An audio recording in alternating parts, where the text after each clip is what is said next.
төлегенде сен мастерсың ғой. Мысалға деймін да, сен өзің не идеальныйсың ғой, сен Бекшпен жүрген кезінде қандай болдың? Мал болып жылап отырдың ғой, топашылау былай қарағанда. Мен сен сияқты төмен әңгімеге барған жоқ, мен сен сияқты. Ты хуже меня делала, ты хуже меня. Сен сияқты. Сен істейсің, мойындай алмайсың, понимаешь? Потому что что? Потому что не замужем, и тебе это непозволительно сен мойындау. А мне позволительно, понимаешь? В этом разница. Салыстырма, түсінің ба? Мен Құдайға шүкір арым таза, оны мақтанып айталам. Сен сияқты бір баламды туып, сен сияқты бір баламды сатып, сен сияқты бір баламды алып тастаған жоқпын. Құдайға шүкір. И сен маған ақыл айтпай-ақ қой.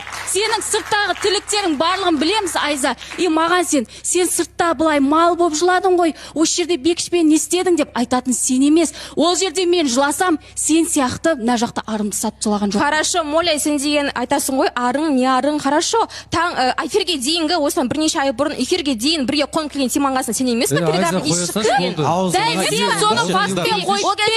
Сен фактпен қойып бер, Айза. Аузыңды жап, сен фактпен қойып бер. Сабыр, Айза мөлдір. Тима, бұл жалған әңгіме. Конечно, Диана ханым, нереально ақпаратты айтпаш.